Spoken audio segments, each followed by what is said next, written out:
नमस्कार दोस्तों, 10 अप्रैल 1912 RMS Titanic दुनिया का एक सबसे बड़ा और लग्जरियस जहाज उस जमाने का अपने पहले सफर पर निकलता है। ये जहाज साउथहैम्पटन से न्यूयॉर्क के लिए जा रहा है और इसके अंदर हर तरह के लोग सफर कर रहे हैं। बड़े बड़े बिजनेसमैन, एक्टर्स से लेकर छोटे छोटे लोग जिनको जाना था अमेरिका एक बेहतर जिंदगी की तलाश में। इस जहाज की कमान संभाले है 62 साल के एडवर्ड जे स्मिथ। पैसेंजर, मीडिया, पब्लिक में बहुत ही एक्साइटमेंट था भाई इस सफर को लेके।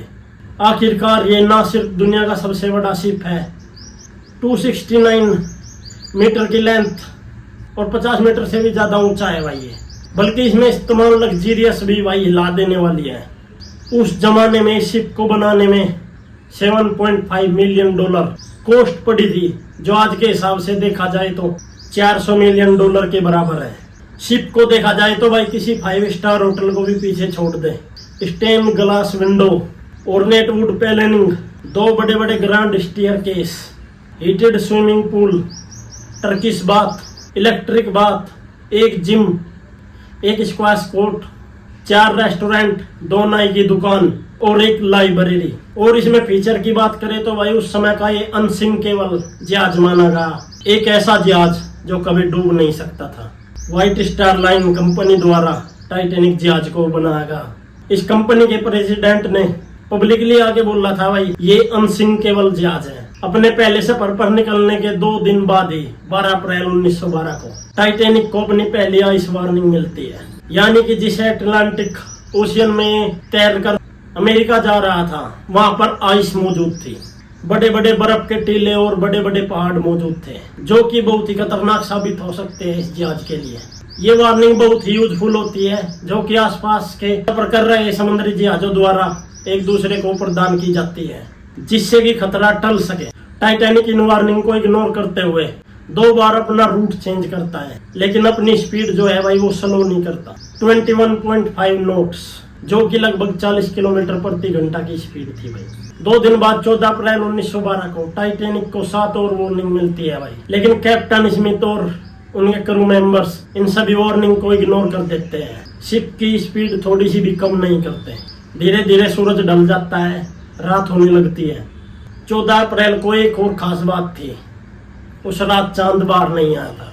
मूनलाइट नहीं थी तो विजिबिलिटी बहुत ही कम थी। जहाज के आगे की ओर एक क्रू नेस्ट होता है, इसको आप लुकआउट पॉइंट भी कह सकते हैं। इसमें एक बंदे को बैठा कर रखते हैं, जिससे कि आने वाले सामने के खतरों को भाप सके। समुद्र में काफी ठंड का सामना करना पड़ता है यहाँ बैठे व्यक्ति को, क्योंकि ठंडी हवा और अंधेरी रात के कारण दूर तक पता लगाना मुश्किल होता है। रात के 11:39 फेडरिक फ्लीट नाम का एक बंदा इस नेस्ट में बैठा होता है। उसकी नजर अचानक से आए जहाज के सामने एक बड़े पहाड़ पर जाती है। एक आइसबर्ग टाइटैनिक के सामने आ चुका था। जल्दी से वो 3 बार घंटी को बजाता है, फिर फोन उठाकर कॉल करता है। ब्रिज पर बैठे ऑफिसर को चिल्लाकर कहता है सामने आइसबर्ग है। फर्स्ट ऑफिसर विलियम ब्रिज पर बैठे थे। इंस्ट्रक्शन को सुनते ही भाई इंजन रूम में जाते हैं और कहते हैं जहाज को लेफ्ट मोड़ो, लेकिन अनफॉर्चुनेटली बहुत ही लेट हो चुका था। सिर्फ 1 मिनट बाद 11:40 पर जहाज आइसबर्ग से टकरा जाता है। The Titanic was a new breed of luxury liner. Titanic left port in Southampton, England. Among her passengers were many of the wealthy and influential. The band played the gayest tunes and American ragtime dances. The time was 11:40. The iceberg grazed the right side of the ship. And all of a sudden she lifted up quickly. Everything that was movable was going through her.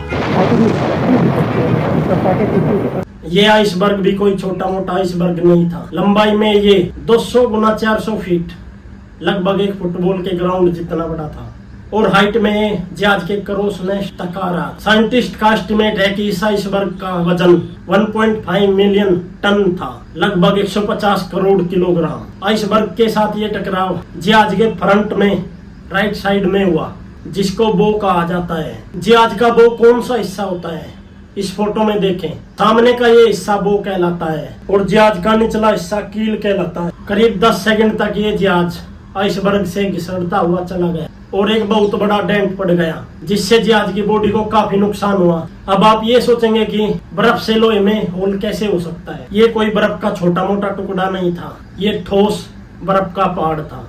इसने बुरी तरह Titanic को हिलाकर रख दिया। कुछ ही second बाद captain Smith crew के साथ तुरंत ही देखने के लिए पहुंचे कि जहाज को कितना नुकसान हुआ है। इनको देखकर पता चला कि जहाज तो डूबने वाला है। वे कंप्लीटली शॉक हो गए भाई इस चीज को देखकर, क्योंकि एक अनसिंकेबल जहाज था। इनको लगता था जहाज तो कभी डूब ही नहीं सकता। अनसिंकेबल क्यों माना जाता है, इसकी भी एक खास वजह थी। इस जहाज के सेफ्टी फीचर को देखकर इसमें कमाल के सेफ्टी फीचर थे। पहला तो एक ही टाइटैनिक में डबल बॉटम हल था। हल जहाज की मेन बॉडी को कहा जाता है। अगर निचली परत टूट भी जाए तो इसमें भाई दूसरी परत थी।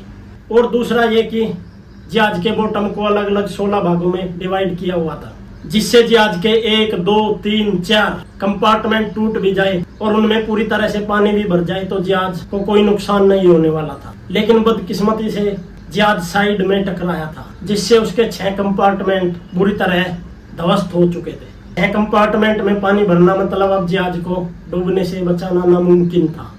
अनसिंकेबल जहाज भी अब डूब जाएगा। टकराव के करीब 20 मिनट बाद कैप्टन स्मिथ ऑर्डर करते हैं अपने क्रू मेंबर को कि डिस्ट्रैक्ट कॉल भेजी जाए रेडियो के जरिए। शायद आसपास कोई जहाज हो तो वो हमें बचाने आ जाए। Senior radio operator Jack Phillips यहाँ पर हीरो का काम करते हैं। वो लगातार सिग्नल भेजते रहते हैं। 12:20 पर RMS कारफीतिया ये सिग्नल पहुंचते हैं और रेडियो के जरिए बात होती है भाई कैप्टन से, और बचाने के लिए चल देता है वो जहाज टाइटैनिक की ओर। लेकिन दुर्भाग्य से उन दो जहाजों के बीच की दूरी 110 किलोमीटर लगभग थी। अगर वो अपनी फुल स्पीड पर भी बचाने के लिए पहुंचे तब भी उनको 3.5 घंटे का समय लग जाता टाइटैनिक तक पहुंचने के लिए। क्या जब तक टाइटैनिक बचा रहेगा? वही कैप्टन दूसरी तरफ ऑर्डर देते हैं कि पैसेंजर को बचाने का अभियान शुरू किया जाए, जो भी जहाज में लाइफ बोट थी उनके जरिए। प्रोटोकॉल के अनुसार औरतों और बच्चों को फर्स्ट प्रायोरिटी मिलती है, लेकिन जहाज में जितने भी पैसेंजर थे वो इस चीज को सीरियस नहीं लेते हैं, क्योंकि टाइटैनिक इज अनसिंकेबल। यही कारण था जब पहली बोट पानी में उतारी गई उसमें 65 लोगों की कैपेसिटी थी, लेकिन 28 लोग ही जाने के लिए रेडी हुए। आधे से भी ज्यादा खाली नीचे ही पानी में उतरी वो बोट। लेकिन अब कंपार्टमेंट पानी से फुल हो चुके थे, जिससे जहाज टिल्ट होके आगे से पानी में डूबने लगा। जब पैसेंजर को पता चला कि टाइटैनिक डूबने वाला है तो सभी में पैनिक की स्थिति आ गई। गुस्सा, घबराहट सभी के चेहरों पर थी। जहाज पीछे से पानी से बाहर आ चुका था। लोग एक दूसरे के साथ झगड़ने लगे लाइफ बोट में बैठने के लिए।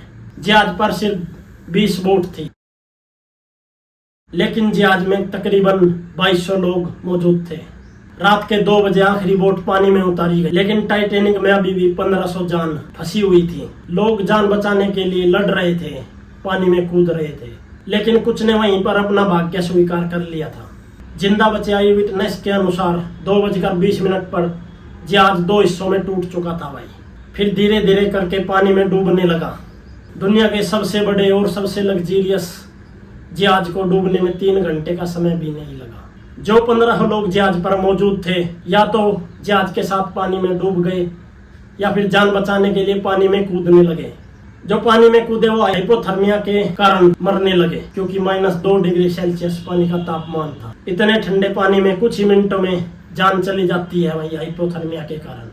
कहा जाता है कैप्टन एडवर्ड स्मिथ आखिरी सांस तक अपने व्हील पर डटे रहे और जहाज के साथ डूब गए। RMS कारफीतिया जहाज जो टाइटैनिक को बचाने के लिए निकला था 3:30 बजे यहाँ पर पहुंचा। 705 लोग जो लाइफ बोट में बैठकर निकले थे, लेकिन वो उनको ही बचा पाता है। इतनी बड़ी घटना के बाद जब जांच स्टार्ट हुई तो बहुत सी सामने बातें निकल कर आई, जैसे कि जहाज में लाइफ बोट की कमी रखना, क्योंकि इसको अनसिंकेबल माना जा रहा था। कैप्टन ने सेफ्टी फीचर को लेकर जहाज में कोई जांच नहीं कराई।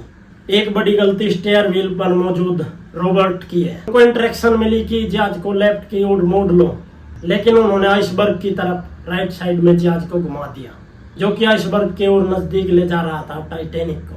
टाइटैनिक के कैप्टन और कंपनी पर भी सवाल उठते हैं भाई। इतनी सारी वार्निंग के बावजूद भी इन्होंने स्पीड कम नहीं की, क्योंकि वे 6 दिन में इस सफर को पूरा करके एक नया रिकॉर्ड बनाना चाहते थे, सबसे बड़े अनसिंकेबल जहाज से। इस जहाज को पानी के अंदर ढूंढने में लगभग 70 साल का वक्त लगा भाई। सितंबर 1985 में समुद्र के 3800 मीटर नीचे यह 2 टुकड़ों में मिला। एक टुकड़े है दूसरे टुकड़े के बीच की दूरी 600 मीटर थी। टाइटैनिक आज तक हमारी यादों में कहीं ना कहीं बसा हुआ है।